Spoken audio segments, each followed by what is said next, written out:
the coronavirus presents a public health emergency in the United States.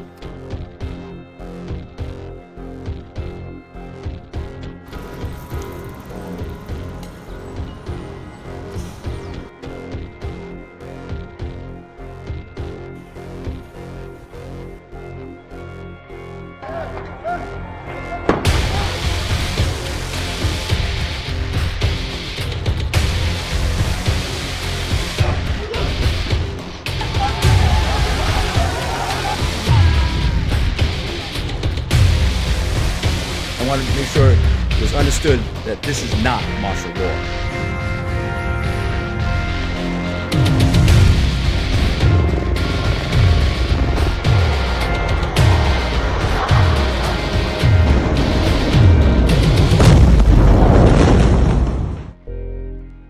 Today, the World Health Organization officially announced that this is a global pandemic.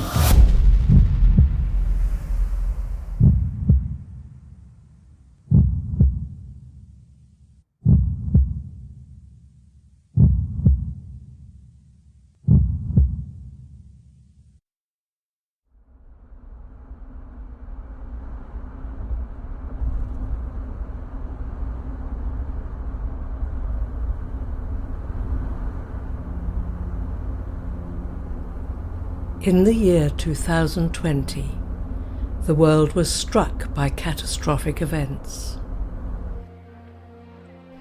Riots broke out in big cities, and locusts covered the plains of Africa. It seemed very much like a story from the Bible, one which started near the end of 2019, when a coronavirus identified as COVID-19, contaminated a wet market in Wuhan, spreading through China. Claims that the virus leaked from a regional laboratory sparked independent investigations by local reporters. On January 31st, 2020, President Trump and his administration made the executive decision to deny entry into the United States to foreign nationals who had traveled to China in the past 14 days.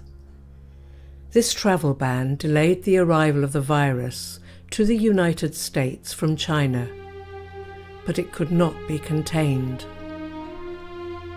Before long, the virus spread across the globe like wildfire. The world was locked down, forcing everyone deemed non-essential to remain in their homes. What COVID to me has revealed is the sense of hopelessness that as a world we have been living under, and it's just blossoming and exposing itself when you are faced with quarantines and isolation, and now I am only left with my thoughts and I'm left with my perspective.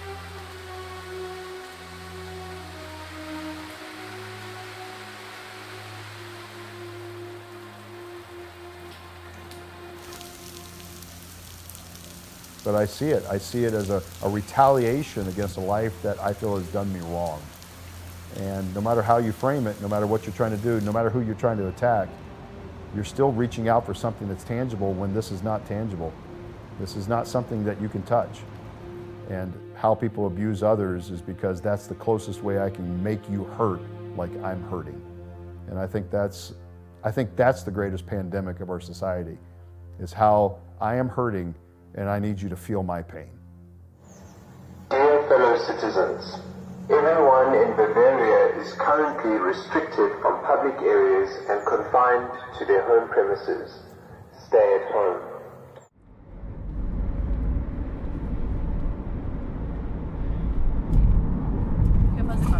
Son el único sustento que hay para comer y ahorita no hay trabajo. Empezamos a partir del lunes. La semana pasada iniciamos con toda la intervención de cómo podemos cuidar a los chavos, cómo les podemos informar y al mismo tiempo cómo nosotros nos podemos cuidar. Entonces fue una semana entera de planeación y a partir de este lunes empezamos a salir a las calles. Sobre todo porque el día de ayer por disposición federal se ordenó cerrar algunos hoteles, bueno, más bien mayoritariamente todos los hoteles de la Ciudad de México, y las trabajadoras fueron desalojadas de los hoteles y no tenían un lugar a donde llegar. Fears of a new worldwide Great Depression began to rise.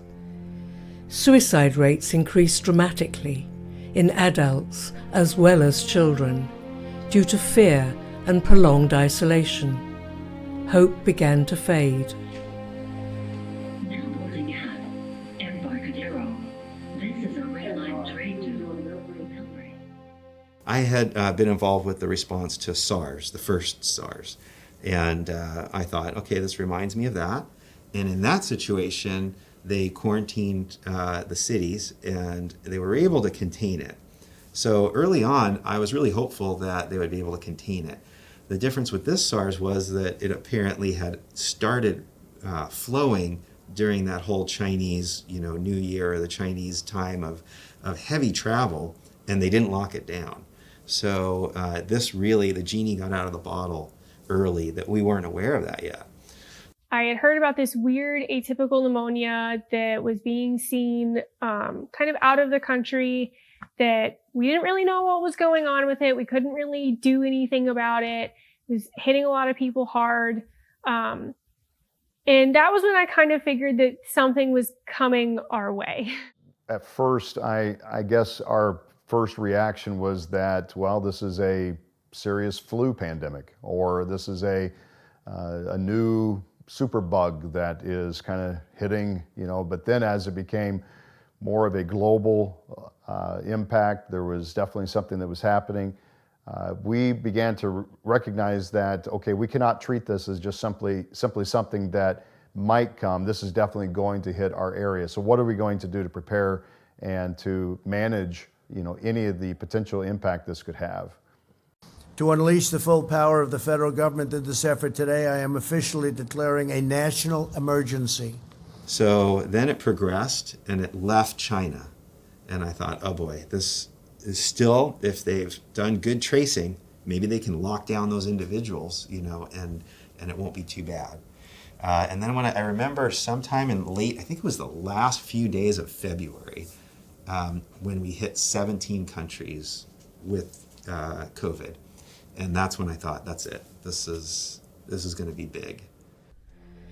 In China, citizens were not only locked down, but silenced. On December 30th, 2019, Dr. Li Wenliang in Wuhan warned his medical school contacts about 7 patients with an unknown virus. That same day, the Health Commission released a statement dictating that organizations or individuals were not allowed to release treatment information to the public without authorization. Dr. Wenliang was summoned by the police and informed that his warning was illegal and had severely disturbed the social order. After his release, Dr. Wenliang unknowingly treated an infected woman, resulting in his hospitalization with the coronavirus. From his bed, he used social media to expose the lies of the Chinese government and their claims of no human-to-human transmission and no risk to health workers. Dr. Wenliang passed away in his hospital bed a month after becoming infected. After Dr. Wenliang's death, several journalists and activists openly challenged the misinformation about the coronavirus. One by one, these activists were arrested. On January 24th, the day before the Wuhan lockdown, journalist and political activist Chen Qiushi entered the city. 你好，我是陈秋实。现在是1月24号大年30晚上10点多，我在武汉汉口的火车站。现在我旁边100米内一个人都没有，所以我就没戴口罩了。为什么要来这儿呢？我之前说过，我的责任是一个公民记者。那作为记者，出现了灾难，你不敢第一时间冲到前线来，算什么记者呢？所以我坐最后一班高铁来了。我来的那班高铁的乘务长说，他们的车至少要被停运1个月，所以说未来1个月我恐怕是不能离开这儿了。那么来这儿以后，我会用我的镜头来亲自见证和记录武汉这次防灾检疫过程当中所发生的真实情况，并且愿意把武汉人民的心声传递出去。虽然我曾经因为报道香港事件被中国的网络全网封杀了，我们今年的疫情堪比03年的非典，而2次疫情的爆炸都是因为对于事实的隐瞒，对于信息的封锁。我们不能一错再错了，我们至少可以把信息传递出去。只要我们让信息跑得比病毒快，这一仗我们就能打赢。即便在过去几年中国政府说了太多耀武扬威的话，但是那并不能代表中国人民的心声。即便我们都知道，就算你们帮助中国度过了这次难关，中国政府也会继续骂你们是西方敌对势力。但是没办法，中国政府就是这个德行。可是10几亿中国人民是无辜的，这片土地上的生灵已经承受了太多的苦难，是时候做出改变了。请你们本着人道主义的情感，帮帮中国，帮帮武汉。It's no secret that China stopped U.S. investigators from coming in. It was of paramount importance that we got into China in an expedited fashion, and that didn't happen. The challenge we had as a church was not to let it become something that was divisive. That was a part where we needed to recognize pretty quickly that there is a lot of emotions attached to this. There's a lot of fear. There is a lot of uncertainty in the medical community as much as in the spiritual community. So the national disaster medical system is the federal teams that go out for disasters. They have a public health service that responds to usually infectious disease. But with COVID, we ended up with so much kind of overwhelming need that we were responding for the disease of COVID itself. And initially, that first response, the first big cases that were kind of imported into the United States were off the cruise ships. So the federal government was asked to step in and kind of work out how we were going to dock those cruise ships that were known to have outbreaks. So they activated the National Disaster Medical System, and us in coordination with public health officials, we opened up centers to be able to manage COVID patients. I worked in Daytona when Ebola was a huge scare. And as the local public hospital for that area, we were where those cases would have come, especially because Daytona does have an international airport. So for me, it was less overwhelming than it was for a lot of our new nurses we had at the time. But it was definitely different than anything that I had dealt with before and since. Like, still now, COVID is the weirdest thing and one of the worst things I've seen, and I've been a nurse for 6 years. So back when everything first shut down, that's when our school was shut down, my lacrosse season was taken away. Everything was kind of, being shut down originally in the first place. And one of the few things I had left to do was flight training. And I wanted to keep doing my flight training, and also at the same time, even though my school was shut down, my school was sending emails about, hey, even though we're away from each other, we still want you guys to find ways to contribute to community service, because community service is a big part of what we want to do as a school, and it's a big part of our school identity. And so I was talking with my dad, and we wanted to come up with a way to combine community service and also my flight training. And then we came up with Operation SOS, where we deliver these flight supplies. So it ended up being a great way to combine community service, keep my flight training going, and help out with the ongoing pandemic at the time. TJ has excelled tremendously as a pilot. One of the things that we look for as instructors are decision-making skills or aeronautical decision-making. And because of this unique opportunity going into more challenging airports, a lot of considerations and planning is involved, and TJ has just mastered that. And that's one of the things that we look for that make a great pilot, and he's just mastered that completely. 也就是大年初一，我到这个武汉市中心医院的发热门诊来看一看，因为昨天晚上应该是有一些人是在这个医院里面过的春节，不知道这会儿能不能遇到他们。这是武汉市急救中心姑嫂路急救站。急救站里边我们就不进去了，别打扰人家工作。急诊的门口，垃圾堆上扔的全都是口罩，还有废弃的防护服。现在差不多是凌晨2点钟，然后里面依然很忙碌。好多病人都是在这个外边在接受治疗，在打一些针，医护人员全都是穿着这样的防护服的。这边就是发热门诊了，这个是急诊室。我现在不好意思去打扰人家，看样子是挺忙碌的。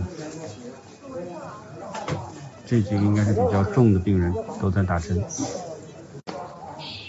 地上呢还有一团呕吐物，也不知道是什么时候吐的，一直都没被清理过。我也不知道为什么最近好像是咳嗽的人越来越多，发热的人越来越多。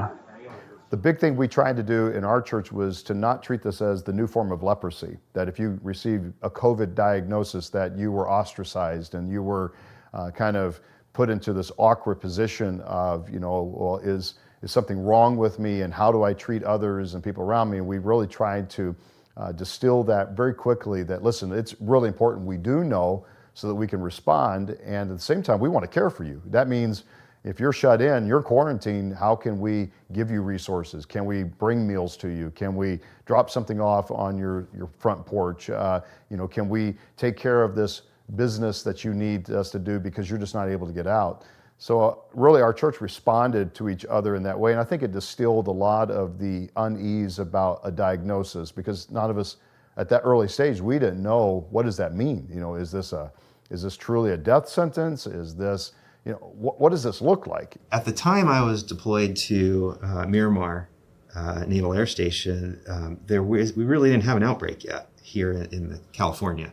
So this was, to me, it was an opportunity to get that first hands-on experience and figure this out, what it actually looks like. Because, anytime you do anything, any process for the first time, it looks good on paper. Okay, we're going to wear masks, we're going to wear gowns and gloves, we're going to wear face shields. But what does it look like to walk into a patient's room with all that gear on? And then how do you walk out and get it off properly? And then how do you get enough supply for everyone to use? And how do you go through your day transitioning from one duty to the next duty with all that equipment and everything else changing how you do it? So I would say that in this case, being deployed on that mission down in Miramar really helped set me up to understand a lot of the pitfalls we were going to run into here at Mission Hospital. 2 weeks later, now that had been transitioned over the point where the state now went from an open state to a lockdown state while I was gone.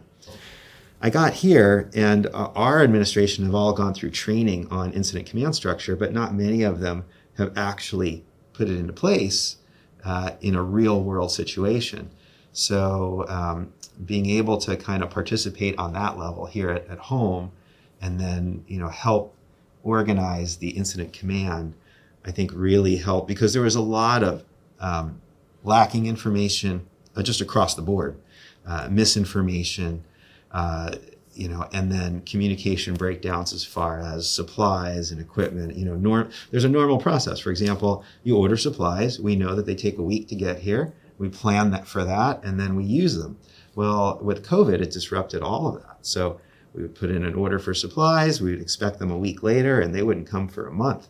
So all of a sudden, communication that went out to our healthcare workers wasn't necessarily accurate, because it was based on business as usual, and this was definitely not business as usual anymore. Some of it is the helplessness. There's nothing that you can do about COVID. You can manage the symptoms and really, really hope like heck that it's not going to go south, but it's really likely that your patients are going to go from being fairly stable in the morning to potentially ICU intubated by the end of your shift. And you never really know where it's going to happen or when it's going to happen or if they're going to get better or not. And I think that was the worst part, is throwing everything we had at it and not being able to do anything about it anyways. We reach out to these small rural hospitals that aren't getting a lot of attention and receiving the same medical supplies as their big city hospital counterparts.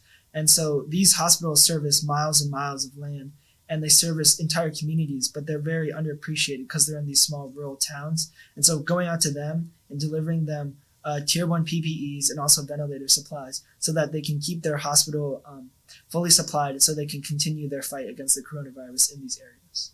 A lot of the resources were being funneled towards the larger population centers. Knowing that the virus was spreading, it was real important that we get these resources to the rural hospitals and quickly. These rural hospitals have been devastated, not just by coronavirus, but also before. Rural hospitals have been shutting down at a rate never seen before across the country. And then now with the pandemic, it's just even more of a financial burden, and it just makes everything more difficult. And supplies are stretched really thin. And I know one delivery I made to West Virginia, it was going to supply them for an entire month. It was going to extend their supplies until the end of the year, and I delivered at the beginning of December. And so just being able to extend their supplies, and these hospitals are rationing out the PPEs that they have. They're being very careful with how much they use. And when we talk to supplies managers, they talk about how little they have in stock and how much our supply gift will help them. This is all TJ's idea. He discussed it with his father, and then in turn discussed it with me. And I always say this, there's just one of those moments where, a young man comes up with an idea like this, you're just in awe, it kind of takes you aback. At the beginning of the pandemic, I was part of the group that was just with the surgical masks and stuff, even in COVID patients' rooms that were still contagious, and we didn't have the negative pressure. So we were kind of a group that was at a little higher risk looking back than I think now people are in the healthcare field, because now, we have the N95s that we're able to have easily at our disposal. And we have gowns that we don't have to reuse every time we come in and out of the room. We can actually throw them away. So I think the majority of the people that I knew who got sick, who I worked with directly, was a matter of we didn't have the knowledge and the resources kind of widespread at the time to give them the best tools to not get sick. These are all disposable. And I'm supposed to walk in a patient's room and put this on as I walk in and take it off as I walk out. But now we're wearing the same mask through the whole day. And the way we get away with that in a patient's room is we wear a face shield. So theoretically, if it's a droplet spread, the droplets are landing on the face shield and not on the mask. And then the shield is cleanable, and so we clean our shield afterwards. So that's extended use, and it's something that we had to do. But yeah, there were problems with supplies. There were problems with the fact that a lot of the masks were not the quality that we need.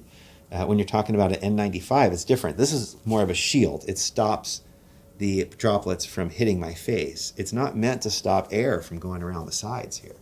So an N95 and those type of masks are a filtration system. They're not supposed to allow air to go around the sides. I know for a fact we had a lady that lost her job through the midst of some of those early days, and we worked hard at connecting her with people and connections, and sometimes those didn't pan out, but it led her to other opportunities in other places. So it was a multi-tiered level of just interaction with people, trying to help them in their moment of life. So the pandemic brought about things. The struggle with the pandemic was the normal things that you would do, you just couldn't do. You weren't allowed to do them, under the isolation and the quarantines and everything else. And so those were aspects of that. I remember early on sitting in a car with somebody in a parking lot because their loved one is in there and they can't go in and see them. Sitting on a phone with somebody when they're waiting for 3 hours for test results because they can't go in and be with their spouse or something like that. It was just a lot of that, just helping people not feel abandoned and isolated. Early on, people asked me about, well, you don't know anything about this virus. How are you going to deal with this? You don't know. You don't know what to do. And I pushed back against that, saying, infection prevention is literally our business. We do this all day long. This hospital houses the worst infections in the community. That's why they end up hospitalized. And every day we manage infectious disease and make sure it doesn't spread. So that was we just put our normal infection prevention principles in place, and we just had to ensure that people were following what those principles were. 这次来武汉，经历了这么多事儿，现在是我到武汉的第6天。我的名字已经彻底成为敏感词，只要带陈旧时3个字儿，带 CQS， 带我这张脸，在微信上都传播不了。已经有很多人跟我说，我在武汉的视频只要通过微信传播，连号都会封掉，因为最近在中国微信上的谣言确实很多，所以这条视频你看看就好了。我不建议你往微信上传，因为你传到微信上，你的号就会被炸。我也已经炸了一个微信号，和很多人都失去联系了。今天是30号，我来说一说前2天我的经历哈。刚来武汉那2天，走访了武汉中心医院，大年30那天，后来去了武汉第11医院，去了2次，去了武汉的超市，去跟志愿者一起去捐赠了一些物资给协和医院，去了火神山工地现场，这是在之前。昨天29号。我先是去了武汉第5人民医院，就是传说中有多少名医生倒下的地方。但是我没有能力说，你不可能我直接问医生，你们有没有同事倒下？医生也很忙，我也不可能采访到医院的领导，医院的领导和医生都不会接受采访的，因为我听到的信息是，武汉所有的医疗人员全部接到通知，不允许接受采访。甚至有的医院是医生手机要上缴，不允许传播信息。现在我们已经知道，最开始抓那8个人好像全都是医生，在他们的医疗工作群当中讨论这个疫情的问题。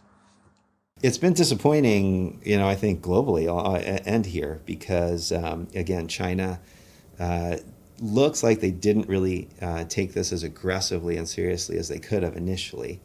And ideally, a virus like this you want to contain right at the source, especially having identified a unique virus causing this cluster of pneumonias.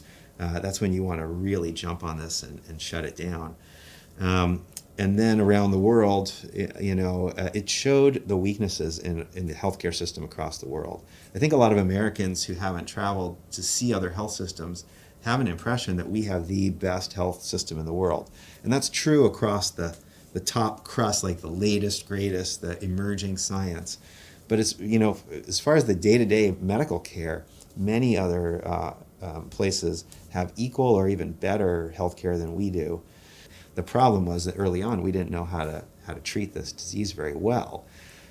We were treating it, and to some extent it still is a pneumonia. It's a lung infection, but the reality is it's a vascular infection. The way it attacks the body is really its effect on blood vessels and then subsequent blood clots that form and things like that. So when we addressed early on just the pulmonary side of things, people didn't do very well. Have you seen anything at this point that gives you a high degree of confidence that the Wuhan Institute of Virology was the origin of this virus? Yes, I have. Yes, I have. And I think that the World Health Organization should be ashamed of themselves because they're like the public relations agency for China. And this country pays them almost $500 million a year, and China pays them $38 million a year. And whether it's a lot or more, it doesn't matter. It's still, they shouldn't be making excuses when people make horrible mistakes, especially mistakes that are causing hundreds of thousands of people around the world to die. I think the World Health Organization should be ashamed of themselves. From a political side, I think we all had questions. Where did this come from? How did this all of a sudden hit the world like it did and take it by storm, literally? And I think the sense of origin and the origination, I think in all of our minds was, where is that information? Where is it coming from? How do we know for certain? I think once it got out and once it traveled, there really was no stopping it. Once it established a foothold in China, however it got, wherever it got to begin with, that was about the end. Like that, there was no real chance, I think, that we had of stopping it. And I don't know if by the time it got here and really became well known that was the goal anymore.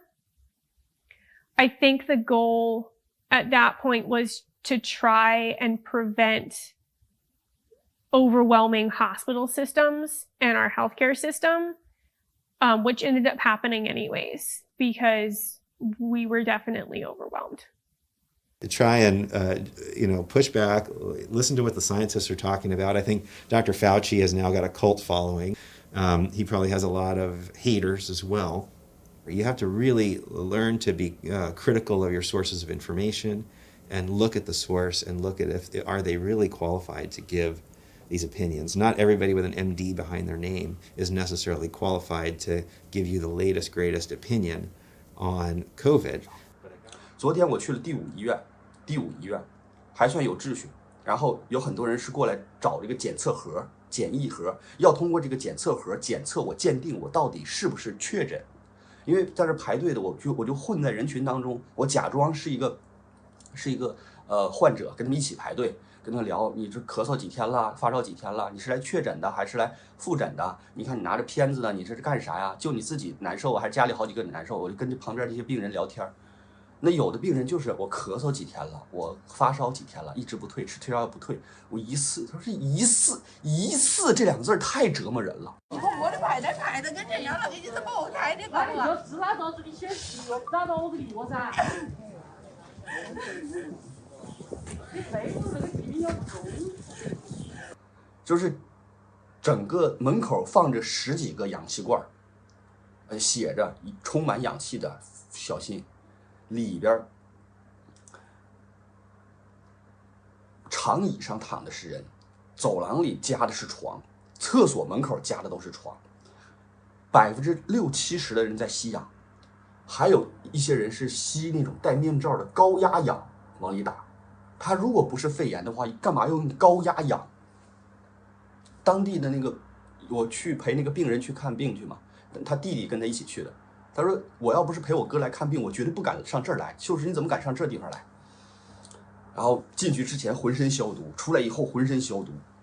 What I find very interesting about COVID and what it has done as a people is how oxymoronic we are in many ways. How we value life only in crisis moments, but then treat others as wasted goods in times when I don't see a response like COVID has caused me to respond to. You know, why are we so concerned with hospital rates and mortality rates and death rates when in reality we treat the human race as simply animalistic and we are just basically the survival of the fittest? It just seems to me that our philosophy of living sounds very contradictory when we come to a place where now COVID challenges everything that I say is the value of living. Our patients that get intubated, it's a really big question mark on if they're ever going to get extubated. And it's a very, very, very long road. Whether you come to the end of that road as a patient who does better and gets extubated and is able to transition to, kind of post-COVID into long COVID, or if you're somebody who doesn't and you transition to like a withdrawal of care and a compassionate wean, where we focus more on comfort than on life-saving measures. But it's not standard to keep people intubated for a terribly long time. I'm talking a couple weeks, and then we're talking about like a trach and more long-term solutions. The instability of COVID patients has us keeping them intubated for 20 days, 30 days, like excessively long periods because they're so unstable. And a lot of times our biggest fight is keeping people from having to get intubated, because usually once we're at that point, you're so far gone that it's not likely that you're ever going to get extubated. I do remember thinking about the ventilator issue in that first week in March when we were down in San Diego. I had a 90-year-old gentleman who came down with COVID and collapsed, had very low oxygen levels. He's one of the first people I sent off to a local intensive care unit to be cared for. I found out later when I called to ask how he's doing that he had a do not resuscitate order and did not want to be put on a ventilator. So we tried to arrange to have his wife go see him and got her out to the hospital to see him because I thought for sure he would pass away. And he avoided being on a ventilator, and even at age 90, he ended up surviving. So that was my first thought that, wait a second, a 90-year-old that was supposed to die didn't go on the ventilator and he survived. Meanwhile, we're putting 50, 60-year-olds that really should survive on a ventilator and they're dying. So that shows you that following kind of our standard routine, which you look at the CAT scan, you look at the x-ray, we were seeing what we call acute respiratory distress syndrome, or ARDS. And when we see that, we know that person is going to end up on a ventilator. And so we lean in that direction early, because we know if we let their oxygen level drop too low, your organs start to fail, and now you have got multiple problems. So that's why early on, a lot of people would lean towards early oxygen, early ventilation, and that was shown later on to be exactly incorrect, that the pressures of the ventilation and maybe even the high oxygen levels do more damage than good. 这是这个病人，这个病人也是也40来岁大老爷们儿，那哭就差他妈没在我面前哭出来了，说我现在我咳嗽，我发烧1个星期了，我现在我弟弟有点发烧，我丈娘也发烧，就是春节前一天，封城前1、2天，我跟我家人一起吃的饭，我去我丈母娘家一起吃的饭，我还跟我几个同学一起打的麻将，我那2天接触的人得有10来个，如果我确诊了，那10几个人怎么办？我们一家子全完了。这就是那个病人亲口跟我说的。I just have to get up. I just have to get through this 12 hours and know that not everybody on my floor today is going to make it through this shift. That somebody will die today. And that is something that you just have to deal with, is that at least one person every shift is going to die. And it really sucks because you'd go home and you'd come back and you would know that at least one other person wouldn't be there the next time you walked in. And it could have been somebody that you had talked to 3 days before and found out about their grandkids, or talked to them about their dog, or, some of the people that you had worked with before, and they may not be there. And that really sucked. But it just became a 12-hour game. Wake up, make it through 12 hours, go home. Wake up, make it through 12 hours, and go home. I think if the outbreak overwhelmed us even more, like say the rest of the world looked like New York City. I think New York City is a great kind of experiment in what does it look like when the virus runs out of control. I would imagine that they were financially much more impacted than some of the places where lockdowns slowed the spread. As we gather today, our country is at war with an invisible enemy. We are marshaling the full power of the American nation, economic, scientific, medical, and military, to vanquish the virus, and we will do that. Today, I'm here to express my profound gratitude to the dedicated service members who will soon be on the front lines of this fight. In a few moments, the crew of the Navy hospital ship USNS Comfort will embark for New York City, where they will join the ranks of tens of thousands of amazing doctors, nurses, and medical professionals who are battling to save American lives. The Comfort sister ship on the West Coast, the USNS Mercy, arrived ahead of schedule substantially in port yesterday. It's performing a similar mission for the people of Los Angeles and the people of California.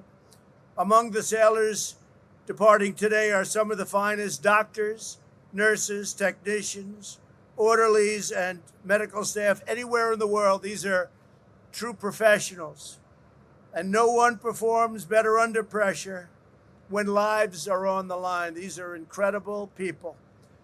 With the courage of our doctors and nurses, with the skill of our scientists and innovators, with the determination of the American people, and with the grace of God, we will win this war, and we will win this war quickly with as little death as possible. The battle in which we're now engaged has inflicted many hardships on our nation and our families. At this moment, there are 151 countries throughout the world that are under attack by this horrible, invisible enemy. We are one family bound together by love and loyalty. I cannot be more thankful to the American people, and I can say this, and I can say this from the bottom of my heart. I am very proud to be your president. Thank you very much, and God bless you all. Thank you. Thank you very much. My understanding was, at least when they were in LA, what they were saying is they're a non-COVID facility. So they were taking care of all the people with no COVID. And the assumption there is that there wasn't enough capacity in the hospitals to do the non-COVID stuff. But they also weren't doing elective surgeries, which was really the only thing we were canceling here. So we still, because of all the canceled elective surgery, we had plenty of capacity to take care of everything non-COVID as well as COVID. And because we're able to separate the two very effectively, we still could do all our non-COVID. I mean, babies were still being born. People were still having heart attacks. People's gallbladders still needed to come out if they were bad enough. There were certain procedures that we still had to keep doing. And if anything, we had extra capacity to be able to do all that. So, but I would imagine it'd be a different story in New York City, where they were overwhelmed. My best friend still lives here in Queens, and just to see what this entire city's going through and then how the Navy can come out and support is amazing. We've got such an important mission set in the Navy, and the sailors on this ship, whether they're from New York or whether they're from California, they're here to help. So when we arrived here in New York, we were told that we were going to be dealing with non-COVID patients. Shortly after arrival, that changed, and we had to adjust. The men and women of engineering were asked where we could establish the best boundaries, how we could reduce accidental contact, working closely with leadership, specifically the deck department. We established boundaries, transferred them from the drawings onto the actual doorways, ladder wells, to minimize the accidental contact between patient caregivers working with COVID and patient support that have no direct contact with a patient, all of the facility support where my team fits in, so that we would know not to go beyond this point, or when we did, we had to take the appropriate precautions. This mission calls for a lot of teamwork and a lot of resiliency between each other. I currently hold the role as a transport nurse, so while I still have patients on the ICU, I do leave the unit to go bring the patients on the ship. So this requires my coworkers to cover the watch of my patients while I step off the floor to bring on new patients to the unit. There were 20 beds in there, and that's a lot for an ICU. Where back home, there's 12 beds in a normal ICU. So when I saw that walking in the door, I was just like, oh, wow. When this all started happening, where they started closing everything down, my school got shut down for paramedic school. I got about 48-hour notice that they were looking for volunteers, and what better way to really keep up my skills and go help a city in need right now. Well, my role as an ICU nurse directly impacts the medical mission. Nurses have the most hands-on patient care. Physicians make the decisions, but nurses execute those decisions and are at the bedside 24/7. So I would say all the nurses aboard the USNS Comfort provide a significant role in the medical mission. As a team, we've had to, for one thing, acquaint ourselves with each other, try to figure out the best way to work fluidly. Considering a lot of us have never worked with each other before, they gave us roughly a week to get ready and move out. We try to support each other as best as possible. Everyone's got a different story. Some of my feelings about being here, I think it's a terrible time for our country, for the world as a whole. There's a lot of people suffering in many realms from, obviously the health and wellness is the biggest crisis, but a lot of people are feeling pain in other ways, whether it's jobs or finances. But being in this environment is also just invigorating. You see the true testament to humanity and selflessness. You see the greatness in people as well here, and people coming together to give themselves and just help, millions of strangers. One of our patients that came in was not really sure where she was at. She was scared. She had a bad appendix, and she was getting some IV treatment for that at a hospital, but was moved to us for continuing care. She was an unknown COVID-19, so we placed her in our tent. We explained the process and explained to her that we were going to continue to take care of her. but we needed to know her COVID-19 status to know and determine where to place her on the ship. She was unaware that the ship was here in New York City, and she was very scared about being positive and what was going to happen to her. So I sat down with her and explained everything, and we found out she was negative, so we placed her on the ward that was a negative COVID-19 ward for her to continue to get her IV antibiotics, so then she could hopefully go home soon. And she was thrilled to find out she was negative and was pretty tearful, which, you know, is emotional for us too, because we know they're scared. To establish the boundaries we keep referring to, it was a team effort where first we had to outline the areas where the doctors and medical people absolutely had to be, and then that eliminated where the rest of us didn't have to be. And by establishing that and taking a boundary up an entire level, we reduced the accidental contact between the caregiver who may have contact with a COVID patient and the support team who really had no need to come in contact with the patients. And by forcing this distance and taking the guidance that everyone's been talking about and really washing our hands and wearing masks. Mine is in my pocket right now for the interview, but the deck department led by a third officer, Mr. Nate Grant, he met with myself, the captain, the infectious disease team. He was given his instructions. He built the wall, literally. Got 2x6 lumber, a bunch of screws, erected a barrier, filmed the barrier on both inside and outside with 6 mil plastic, and put signs up.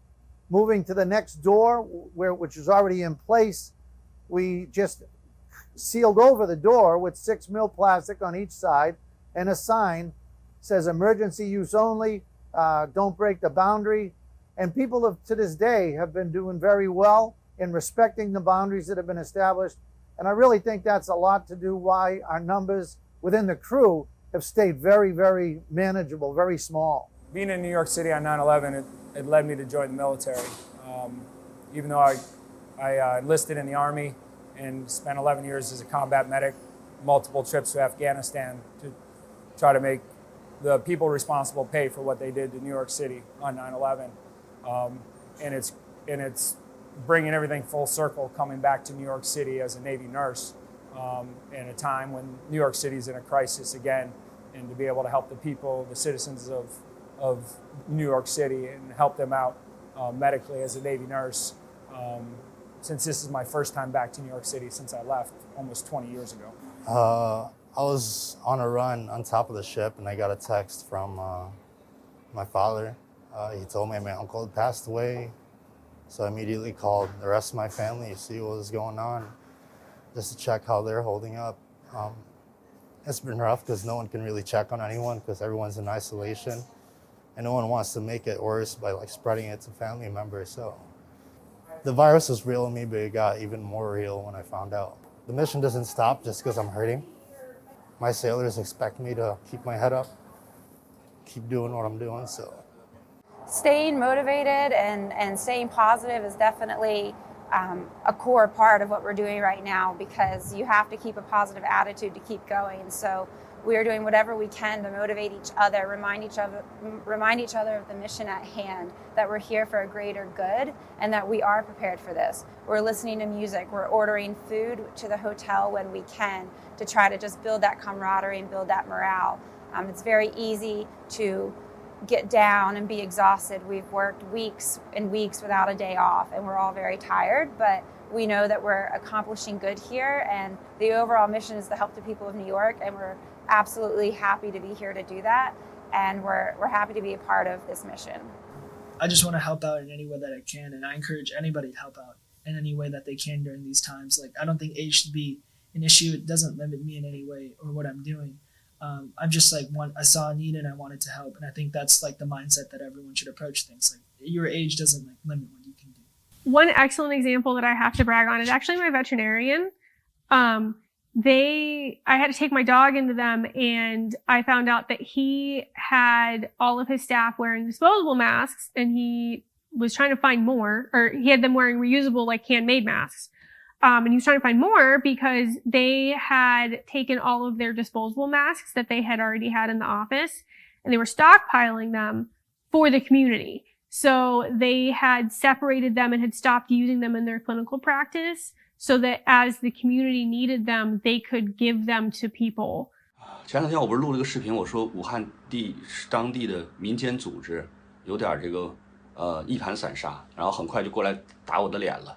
一些民间组织已经联系到我了，他们确实有的是开车帮助运送这个医务人员上下班，有的是负责帮忙搬运卸货，因为全国有那么多物资过来，然后他们负责从车上拿下来，再送到医院做这些志愿者团队。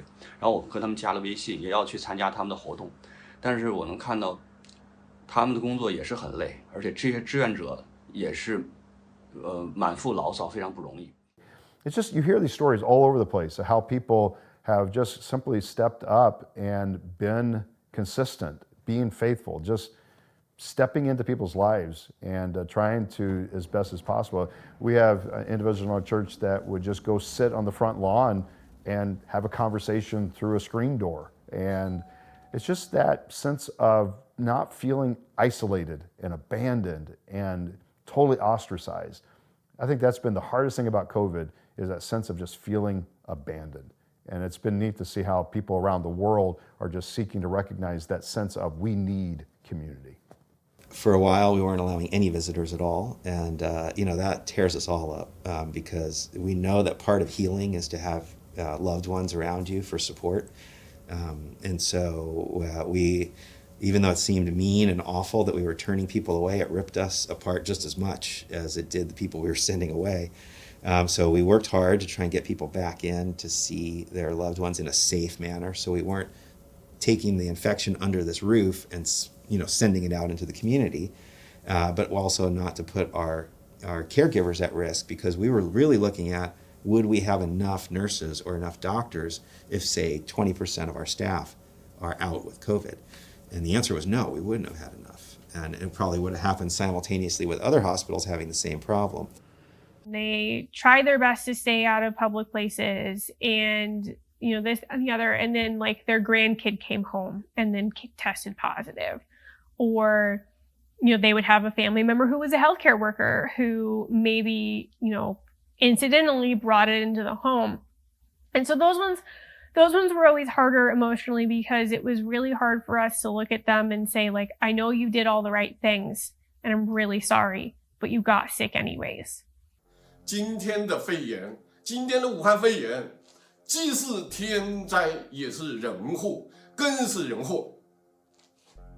他们开始掩盖，把李文亮医生他们的真实声音压制，甚至训诫。后来掩盖不住了，惊慌愚蠢的高调的封城，造成人挤人，车站人挤人，机场人挤人，菜场人挤人，超市人挤人，医院人挤人。有肺炎的已经有了，没有的感染了，结果造成在他提前8、9个小时封城的时候，已经冲出去30、40万人。这些人冲向了中国，冲向了世界，把病毒带向了周围，带向了全中国。这一切都是他们的愚蠢造成的，他们的愚蠢绝不能由我们来承担，我们必须清算他们。我们的故乡被奴役了，被马列邪教奴役了，我们成了马列的奴隶。病毒的残酷远远比不上暴政的残酷，病毒的根源是暴政，大家一定要认识清楚。只有彻底铲除暴政，才能彻底铲除病毒，大家要清楚这一点。The problem what I found is it all comes back to one word, and that's the word authority. Who is the authority of my life? Am I the authority of my life, or is God? And the reaction to that question has to do with, well, who gets to determine my, and here's a word we use kind of haphazardly, my fate. Who determines my fate? And so Is God using coronavirus as a way of setting up something else? I would say yes, but that's how I perceive it, because I see it fitting. I perceive how we're handling this politically across the globe as setting up a lot of things. I see a lot of tied together, but I may come 30 years from now and realize, wow, I was way off. To me, the bigger question is do I see God in the moment? Am I looking for God? Am I focused on Him having the authority and the right to do it, if this is what He's choosing to do? Now, do I believe that it's part of the process? Yeah, but I also see it as whether this was a created virus or whether this is truly a mutated virus of something that was already existent, it's all part of the fact that it's partly tied to a curse. It's tied to something that is not in the original design, and that's because of sin. And that is part of the battle that we face on a regular basis. When you get into the hospital and you come in, and especially because we could tell you, yes, you have COVID, like you have a diagnosis, they want to know what to do. And they look to their physicians and their nurses and the staff in the hospital to be able to tell them, okay, this is the plan. This is the things that we will do that give you the best possible chance for a positive outcome and getting better. And we didn't have that. We still don't really have that. So it was a lot of fear. And it was a lot of fear on part of the staff too, because we didn't really know what we were going to do if we got sick. And so beyond us looking at our patients and they're like, okay, well, what happens next? I don't know.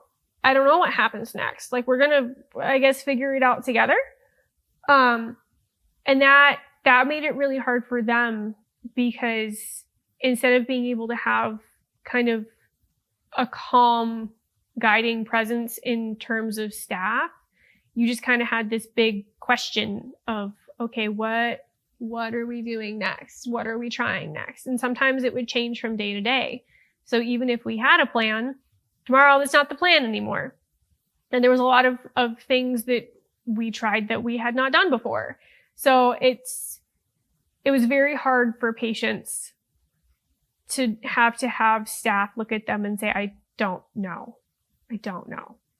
In all likelihood, just based on prior experience, which isn't necessarily going to be true for this virus, but the way we see the end to every other disease like this, like measles, mumps, rubella, influenza, is a vaccine.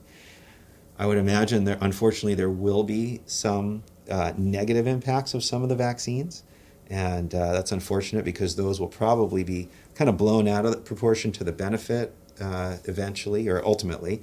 But, that's with all medications, with almost everything we give patients, there's a downside. And so I wouldn't expect it to be any different from the vaccine, but I do think that's the ultimate end for this. There's definitely a potential for this to be like the common cold, where it circulates, or like many of these other viruses, where we get little outbreaks, it circulates, and we see it resurface from time to time. So I don't necessarily think that we'll eradicate it from the planet on this first go-around. Although, like I said, with SARS-1, we really don't see any of those cases. Those disappeared for some reason. But you compare that to Middle Eastern respiratory syndrome, which is another SARS virus, and that one still pops up. It's still giving us cases every year. So again, it could go either one of those directions. I think most likely, like most viruses, it's a continuing process. I had 20-year-olds die. I had 70-year-olds die. We had everybody. It was all over the place. Fit people too. Like, we had young people who were in shape, who were like athletic and things, and they would come in and they would die. And it was like, I didn't understand. I still don't understand why some people get really, really sick and others don't. On February 1st, fellow journalist Fang Bin filmed at local hospitals and uploaded the footage from his home in Wuhan. After several denials of mass deaths by the Chinese government, Fang finally caught their lie on camera. 这你家什么人呢？父亲，我的父亲。完全是吧？完我家的。完了，估计不上来了，已经没有不上来，真的。没有生命特征了吗？这个也完了，这个又完了呀，这个又完了一个呀。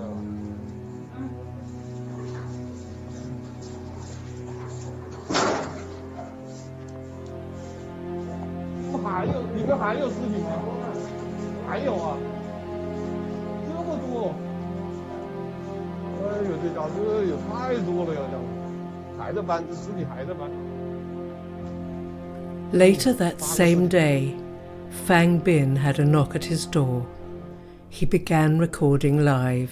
不能找那个叫什么？我今天拍的视频，你们妈这么快就找我来了？哎，这个体温，现在体温什么的？我体温没问题啊。那我们不放心啊。你们是哪里？你说清楚哪里的？你是哪里的？你开下门，你开下门。不，你要告诉我是哪里吗？是哪里？你要开门，你才知道，我才给你看呢。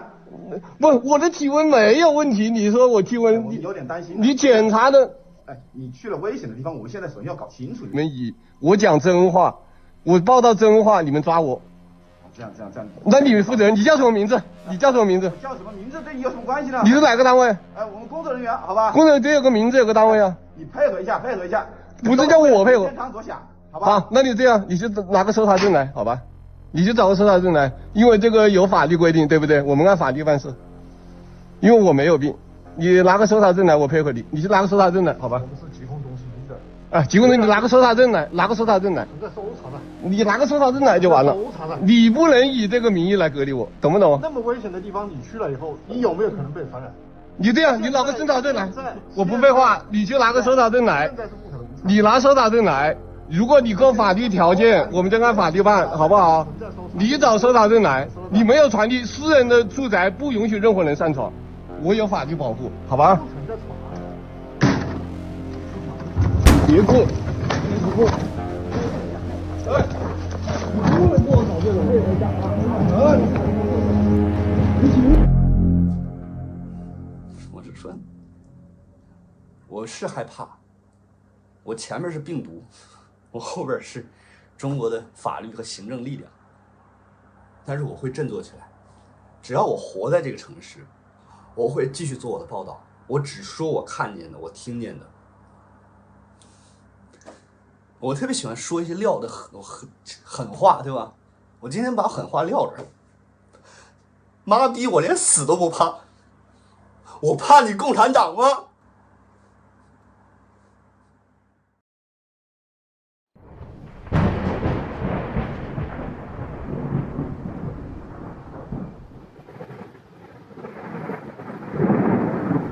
？Just when things seemed as though they couldn't get worse.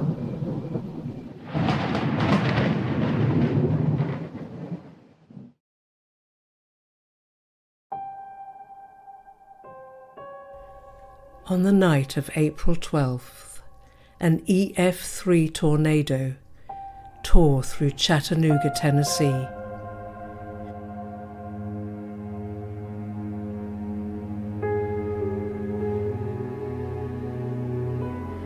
Despite obeying the stay-home order to prevent the spread of the coronavirus, some citizens had nowhere to turn as their homes had been destroyed. If I could say what a bomb scene looked like, that's what it looked like. There is a part, our particular facilities sit on a pretty high, I would call it a knoll. It's a hill. It's a pretty good vantage point. We're up on a hill.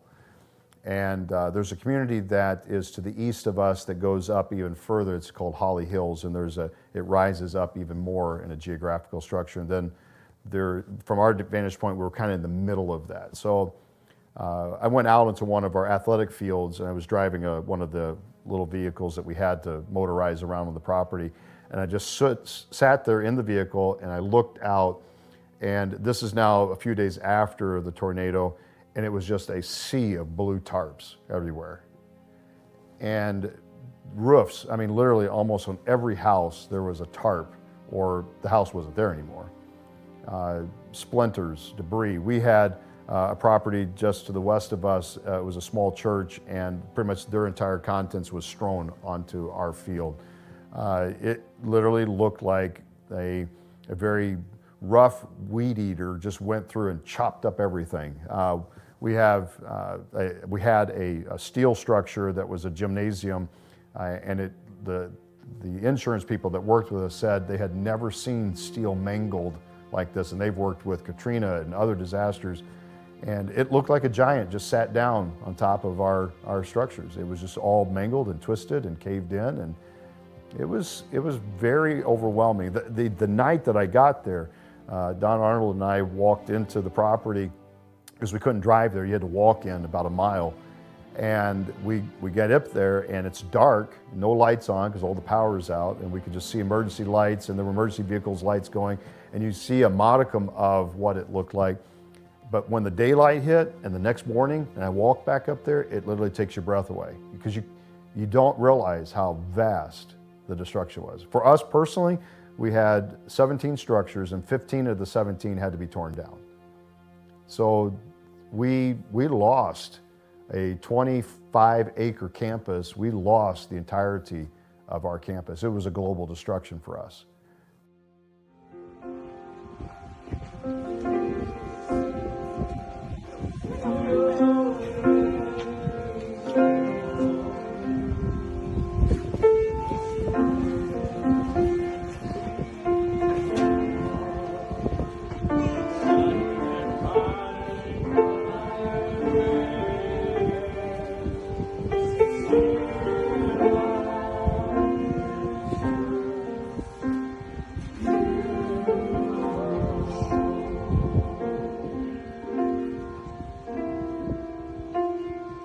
Love them. They're special people. It's an incredible place, incredible state, a tremendous heart. Already you see people rebuilding. It took place literally hours ago, a couple of days, and they were already rebuilding. I've never seen. We were flying over. You see the blue roofs going up.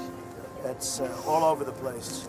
They're just great people. It's a great state, and they have great leadership in this state, and that's why it's working out like it is. But still, 25 people at least, and some really very badly hurt. Very, very badly hurt.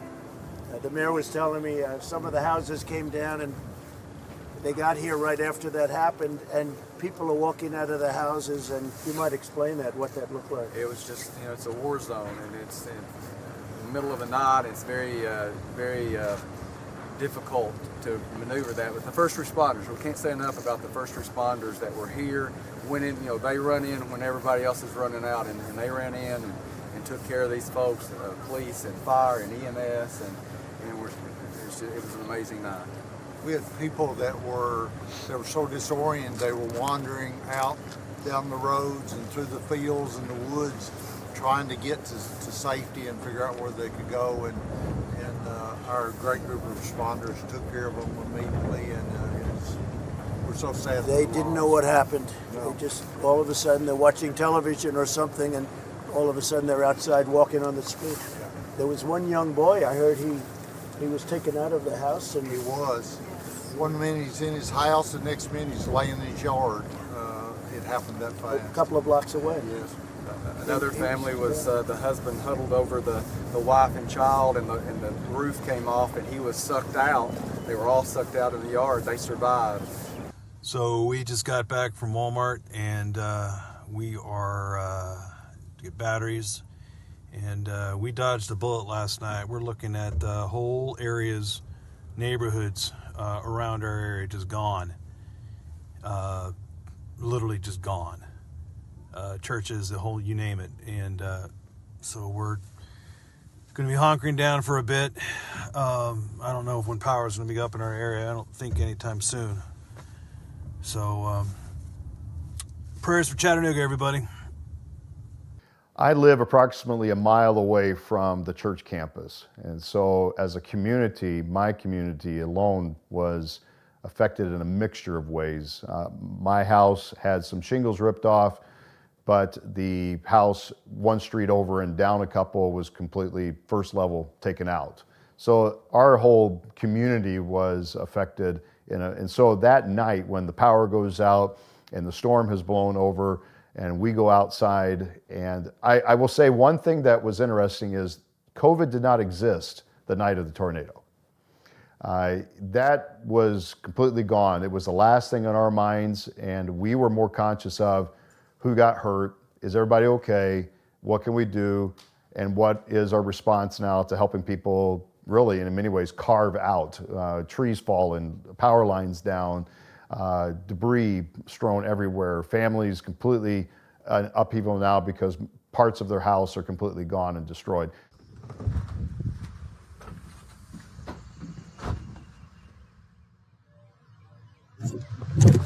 All right, headed to Chattanooga. We had large amounts of support, especially with our internal staff. That would be our school and church and things like this. All right, made it to Chattanooga. This place, just eerie, man. It just like Nashville. Waiting. Ashley and them are on their way down there. Haven't met up with them yet, so I'm just gonna take the chainsaw and start walking, see who I can help. There's just trees everywhere, so there's definitely gonna be.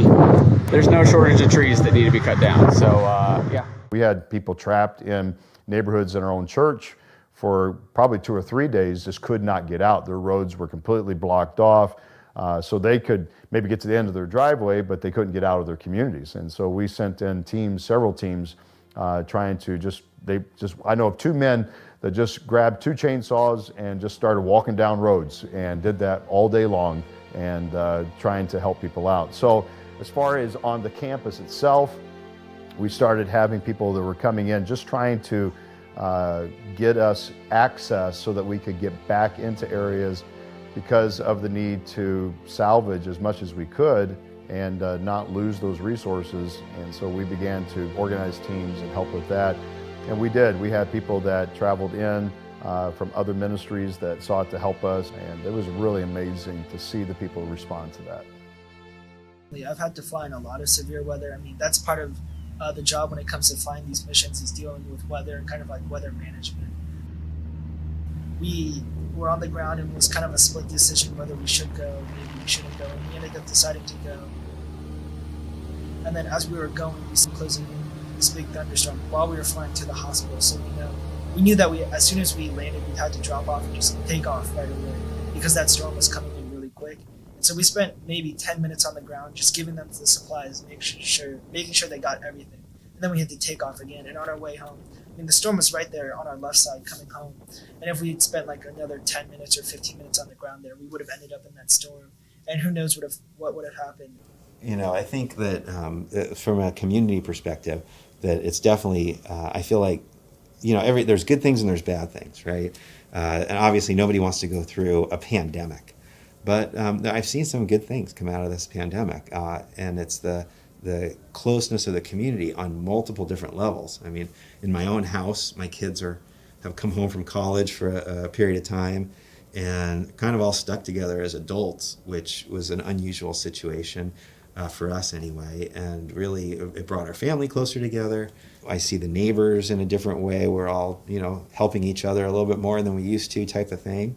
Within the walls of the hospital, I really see a lot more collaboration, and there are other non-COVID issues that we had always been working on, and they seem to kind of stall out a little bit when they had to cross over different departments. But I think because of the collaboration that we created with COVID, it really broke down a lot of barriers, and now we've made huge progress in non-COVID areas because of the community that's developed within the hospital during this time. We first started, we were going to deliver to the 7 critical access hospitals in Virginia and then see where to go from there. But that's when we really didn't know how long this was going to take. And now I've done 18 or so missions, and I don't really see an end to Operation SOS until there's an end to the coronavirus. As long as there's a need out there and as long as I'm able to help, I'm going to go out there and find these hospitals that need help, and I'm going to make deliveries to them.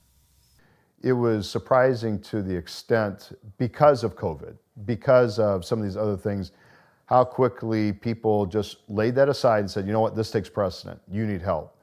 I will say, though, the short time I've lived here in Chattanooga, it didn't surprise me because of the general attitude. In fact, when I'd asked people that question, I said, oh no, Chattanooga's going to respond, and they're going to step up, and our people are going to help each other. And that is historically true because of the tornado back in 2011. There's been other disasters that have hit in more recent years, and it has been a testament to this community that they really look out for each other, and they really step up and help, and they're truly neighborly and kind, and they will help until the task is done. Under Operation Warp Speed, we're on track to deliver at least 100 million doses of a vaccine this year, and could even be a little bit sooner than what they were originally anticipating, with hundreds of millions more to quickly follow. The acceptance of a vaccine is going to be challenging, but that's not new. That's always the case. So whenever you come out with a new vaccine, there's a certain number of people that have a mistrust of it and won't take it. And I think the fact that, while I think it was a smart move to try and accelerate vaccine production and have the government do what they could to knock down those barriers and coordinate, I think it did create some level of mistrust that maybe steps are being skipped or that things are being rushed to market. So we have that extra burden to overcome. This whole event has taught me, again, how little I control and how little I have the ability to fix this, and how dependent I am upon other people.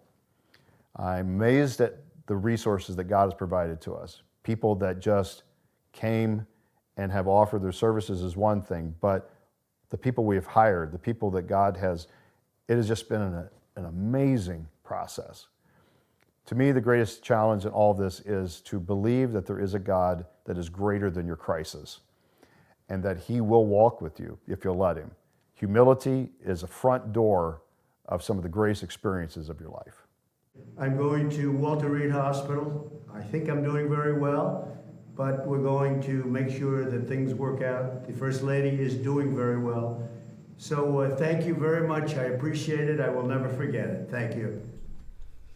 On October 2nd, United States President Donald Trump contracted the coronavirus and was hospitalized at Walter Reed Medical Center after his oxygen levels dropped and his fever spiked.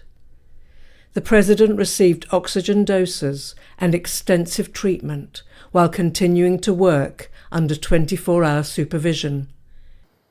I think overall, the concept of contracting the virus is like how many of us were at times in our life.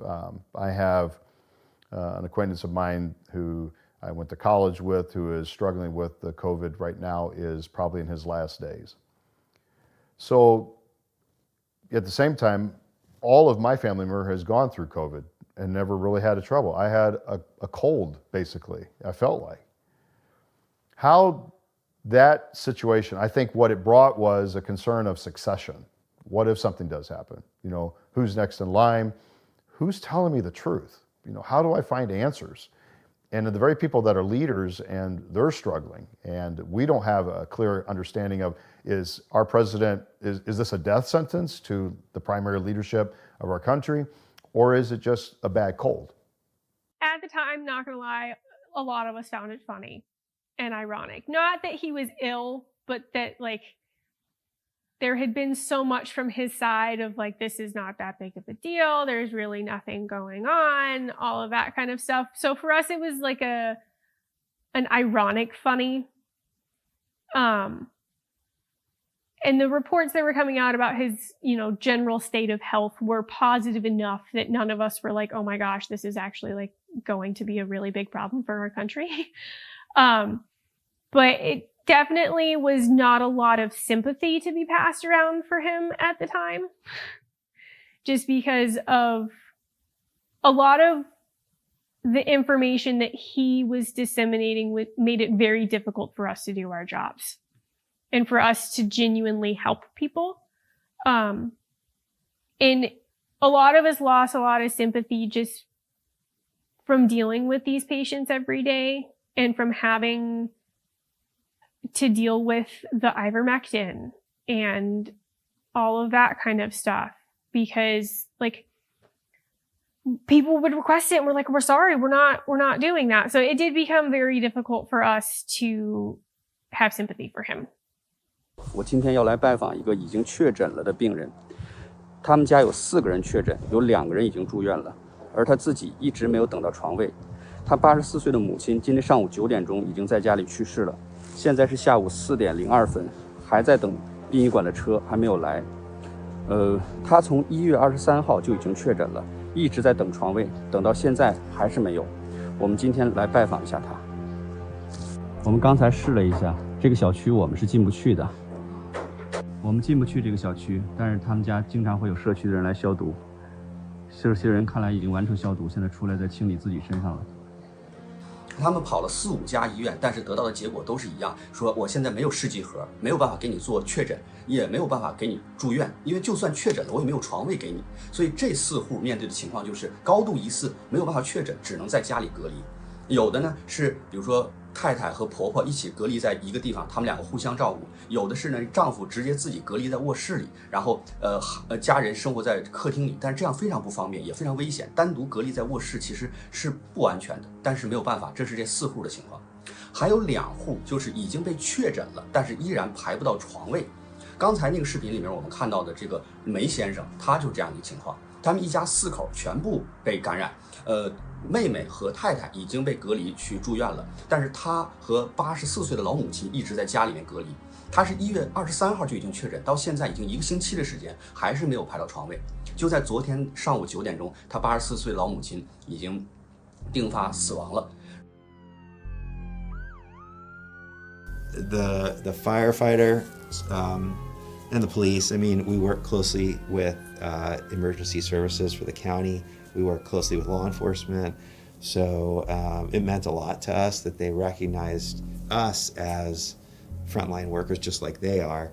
And they, you know, it's also why an injury or death to one of those people in the front line really affects us heavily, is that we are a close-knit community and we really identify with each other. So it meant a lot to us. There was also a church who filled up the parking lot down the hill at the mall and told us they were going to do that, and everybody came out in the parking lot and up on the roof, and we could see them all flashing their lights and you know, yelling to us, and that was really, again, that was back when visitors weren't allowed, so we were kind of isolated in this hospital, and it was nice to see that.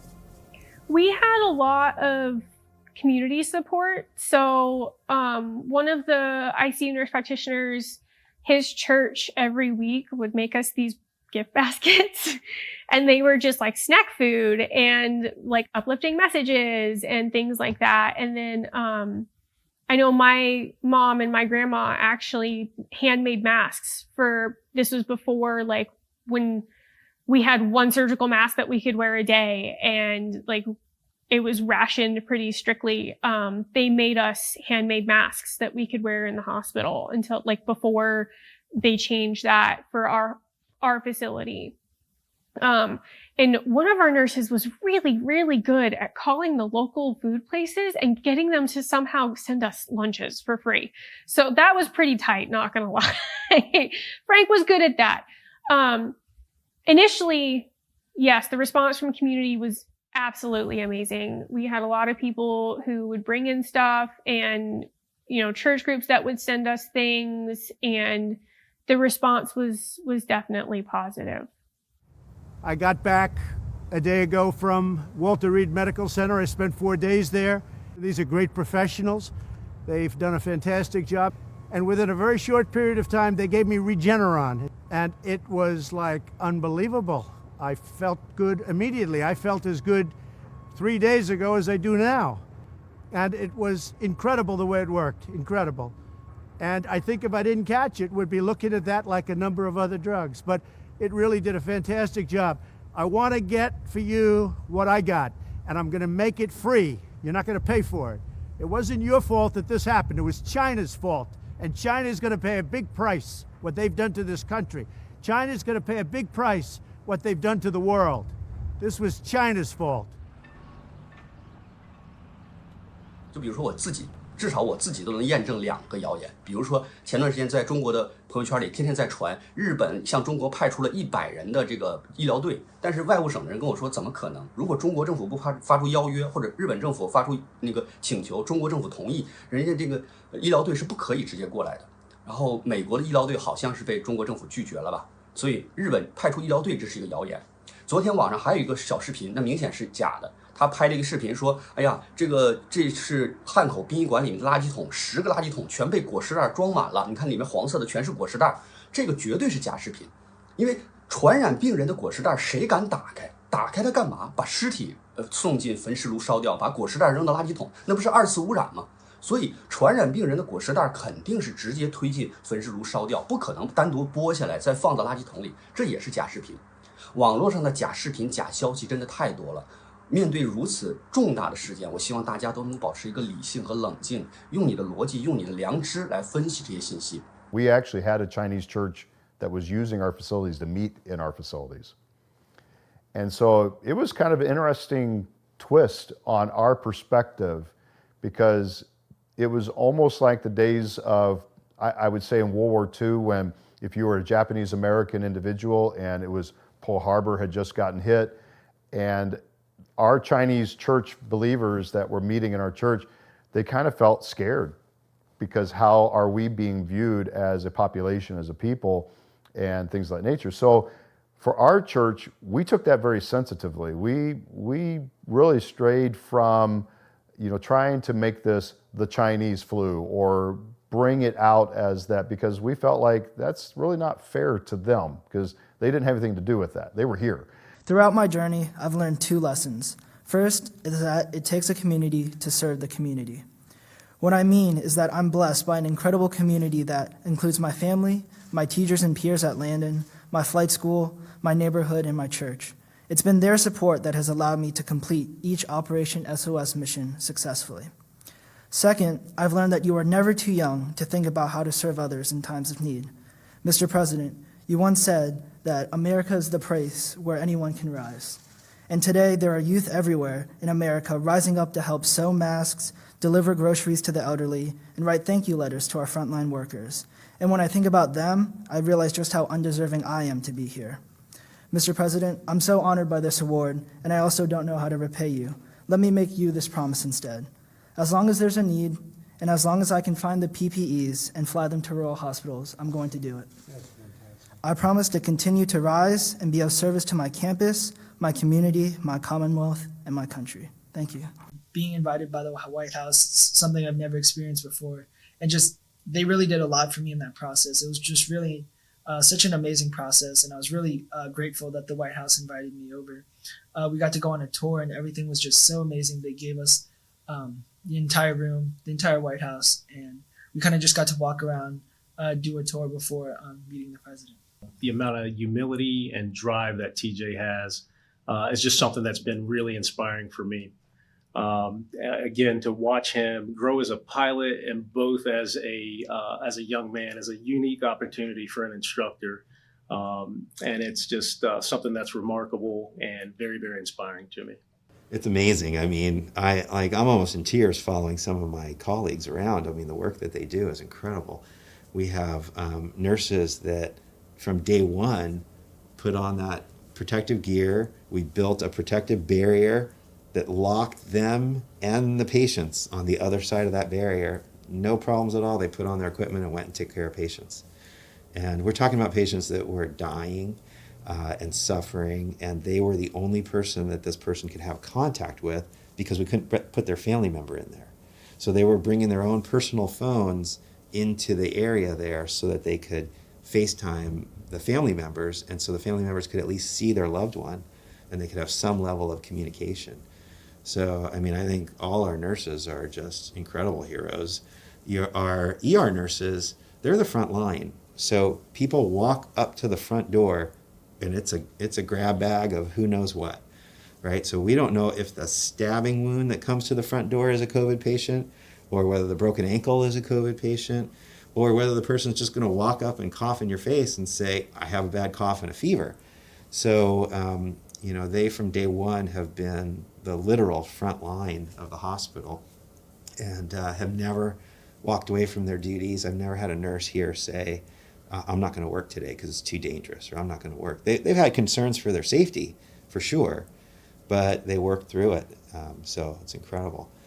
Our intensive care doctors from day one, unbelievable. Just in constant communication with people all over the world, talking to doctors in Italy, talking to doctors in Germany. We even had conference calls with some of the Chinese doctors.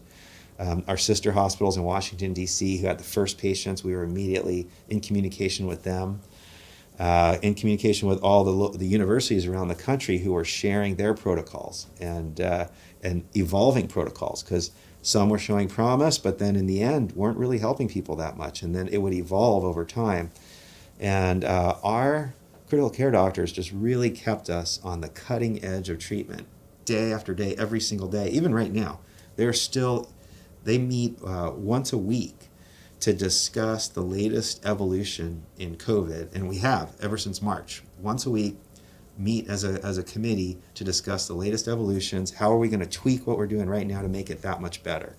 So constantly on the cutting edge of what's going on, and they just work tirelessly. It's incredible. One of the challenges that I know our hospital had was we didn't know elective surgeries. If it was not emergent, you weren't having surgery. So it left kind of this really large void for a lot of our surgical staff who now had nothing to do and no way to get paid.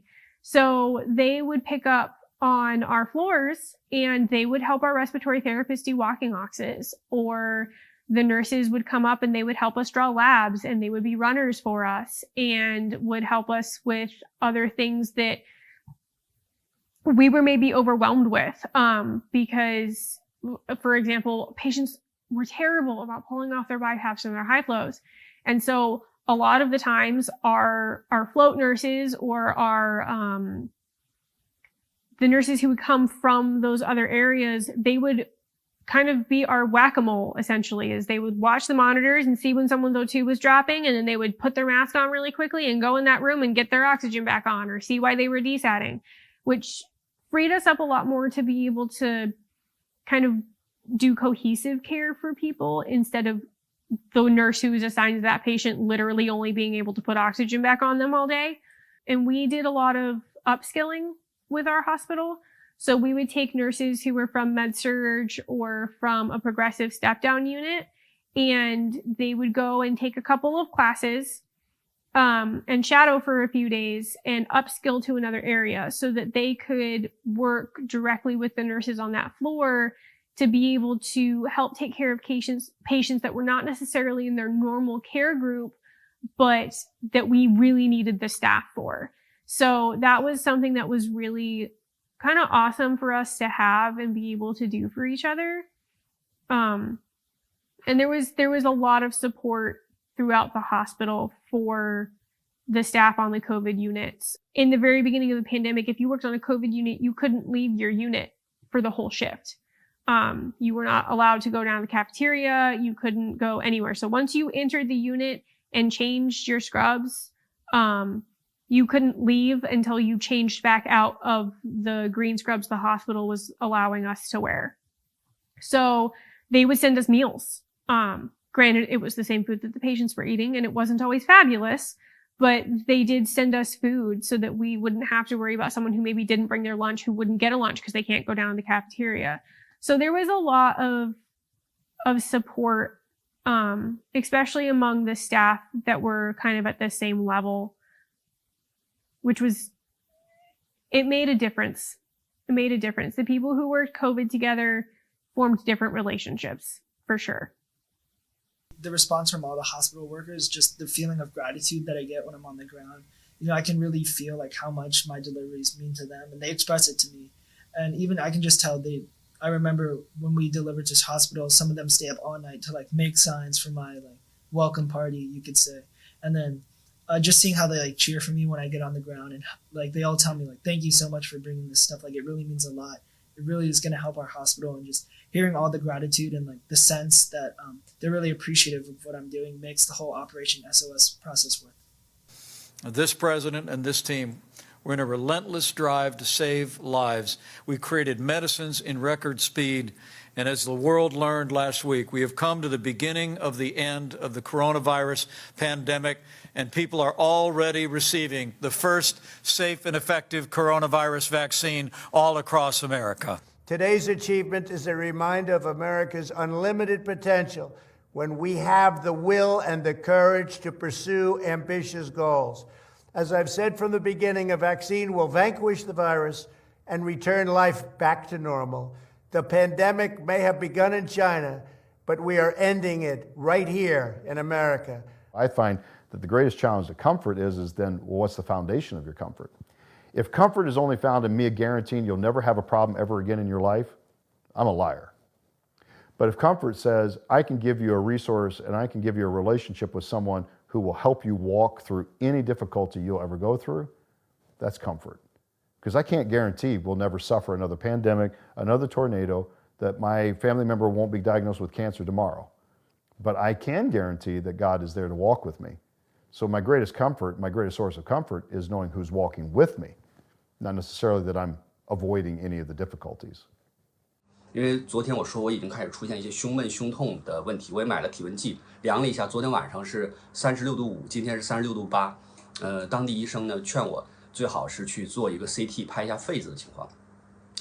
因为有很多这个症状并不很明显，但一旦发病会很严重。这让我陷入一个悖论，就是如果我在武汉被感染了，我不治吧，我会很危险；我去治疗吧，也确实是在消耗人家武汉为数不多的医疗资源。好在说这个疾病好像是对青年人、对年轻人的危害没有那么大。如果我被感染，我就努力靠自己的意志力、自己的免疫，我扛过这一关，好吧？我很喜欢一句话，叫"兄弟爬山，各自努力"。不管你是在天涯海角的哪个地方，不管你是做媒体的还是做什么工作的，我们总有自己可以做的事情。我在这儿把我所见闻的信息传递给世界各地。你在家里照顾好自己的家人，照顾好自己的同事，把正规的、正确的免疫知识传播出去。然后有条件的话，监督现在包括红十字会、包括湖北、包括中国政府的这些救治的方案，因为我能看到还有太多的问题需要被解决。比如说那些病人都要跑4、5家医院。跑4、5家医院，每家都去挂号，每家都去问诊，每家甚至都要拍片子，得出的结果都差不多，都是没有试剂盒。其实本身也是一种重复咨询、重复治疗资源的浪费。在1月30号我做这个视频的时候，我就说，那是中午的时候，我就说我很担心火神山工地上会发生工程事故，因为不同的团队在那么紧密和紧张的合作，难免会发生磕磕碰碰，我害怕会不会有人受伤。结果到当天晚上就发生了这个斗殴的情况。我相信谁都不想发生这样的事情，而且他们一定是都想把事儿做好，才会发生冲突。如果大家都消极怠工无所谓，那就打不起来。所以这一场战争并不像《亮剑》里面李云龙打平安县城一样，那么没人组织，但是很有秩序，有人负责围城，有人负责打援军，不是这样。这场仗里面大家各自为战，但是表现出来的是非常的混乱，整体的组织协调非常有问题，所以才有人在评价说，这如果真的是一场生物化学的战争的话，我们现在这种供给和保障程度，这场仗真的是很惨烈的。好了。以上就是今天的视频，我们都保持一个理性冷静的状态，我们好好的把自己的工作做好。我是秋实，我在武汉。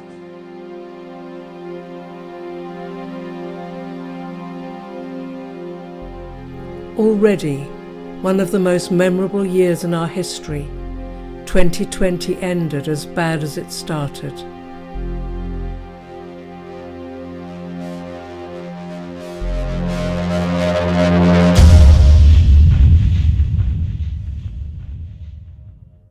It's really easy to get isolated and to feel like what you have going on is the only thing that matters. And it's not. Like, at the end of the day, I think the thing that I've taken away the most from COVID is that everything we have is precious. Every moment is. And that if we can help other people, we should. Because tomorrow is not promised. And what we have with each other and our families and the experiences that we can have with those people are what is most important, because it doesn't matter how old you are, how young you are, what else you have going on with your health or your life or your lifestyle. Like, it can all be over in a moment. And that's something that you should never take for granted. One of the things I love about Scripture is that the Bible does not record all the good side of life. Scripture talks about places where people made mistakes and they made choices and they suffered the consequences of it. From the very beginning of time, Adam and Eve, from the standpoint of having everything at their disposal, every good thing was available to them, and yet they still had a choice. The beautiful thing about choice is that I have a choice as to who I will love and what I will love. And that's why God created us, was not to be automatronic robots. He wanted us to know we had a choice. All throughout Scripture, out through time and history, you could look at it, that there are always going to be destructive events. One of the greatest examples, I think, is Job. And I looked to that passage quite a bit during this whole event because there were tornadoes. There were destructive forces. There's been pandemics in the past. Scripture records it. There have been famines, and there has been a lot of natural disasters, as well as disasters brought about by regimes in power wanting to dominate and to conquer and to destroy. In all of those cases, it is interesting that the ones that were there as the police force, those that were the champions of good, the upholders of righteousness, the good in society, the ones that God had instructed to go into regions and to assert authority again, were there because of the fact that the nations that they were going up against had abused, had killed their own children, had offered them to unbelievable gods, and had demanded things that were truly vile and destructive. And I always look at it in the sense that God, in consistently managing history, has always sought to have a group of people that could just point to truth, show you truth. There is a way that is better. And it has to do with information and revelation that God gives as to how to better manage our resources. We talk about climate control. God has a plan for us being good stewards of the earth. Talk about management of our political sphere. God has a way that doesn't always mean a theocracy. He used kingdoms and authorities and powers to wield justice that had no desire for him whatsoever. But God used those people to enact justice upon other nations that were abusing other nations. Every time we bring God into the equation, you find hope and you find truth. You find something stable, reliable, consistent, faithful, enduring. But when you take God out of the equation, you find man. And we're flighty, and we're fickle, and we're whimsical, and we're this way today, and we woke up on the wrong side of the bed tomorrow, and we're different. But with God, he's consistent, and he's the same. So the greatest example of crisis is a cross. Because here comes a guy that did absolutely nothing wrong. He just pointed people to see love and compassion and forgiveness. And people got jealous, and people hated him for it. And they crucified him, literally, put him on a cross. He didn't deserve it. He wasn't worthy of it, but he still endured it. And he doesn't revile him. He doesn't attack him. He still says, I hope they'll get the message one day. I hope they'll understand. And he did that because of his compassion for us, a love for us. If I want to know what love really looks like, it's a cross. It's the sacrifice to which he was willing to go for me. So let a tornado come, and it takes everything from my life, but I still have my soul. Well, and I have my family. But what if I lose a family member? Well, my greatest hope is that I'll see them again. There is an eternal destination.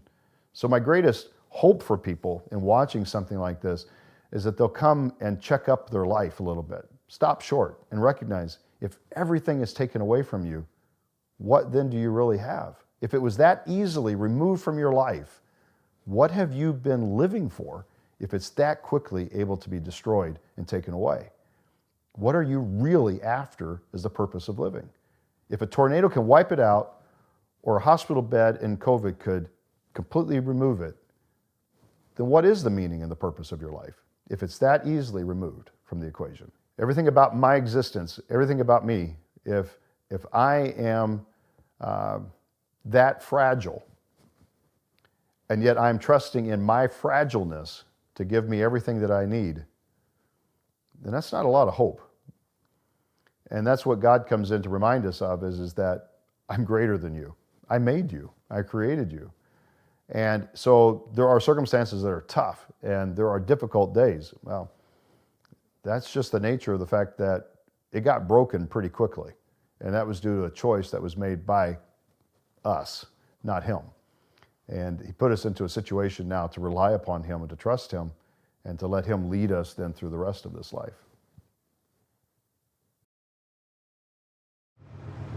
It's been a privilege and an honor to work with this great group of people. Our families are at home. We didn't know what we had in front of us. You can't see it. And with a lot of good people, like I said, there's 34 men and women, and they got behind us. They listened, they learned, and we all adapted. We evolved faster than the virus. And now we get to go home.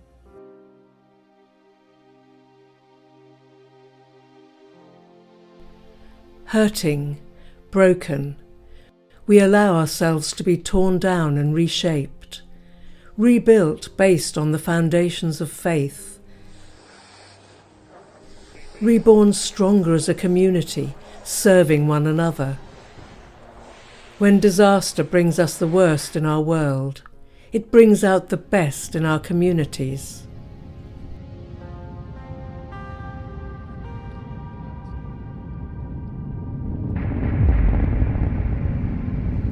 Through the fear and tragedy that our world has suffered, mankind can push for a better future.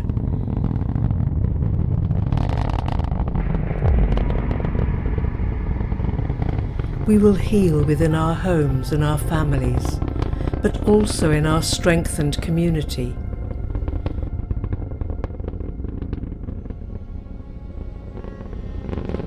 Though many trials may be left to face, we build upon our history to overcome them.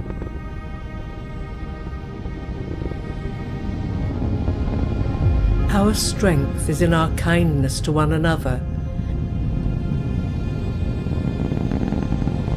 and in our courage to face our fears.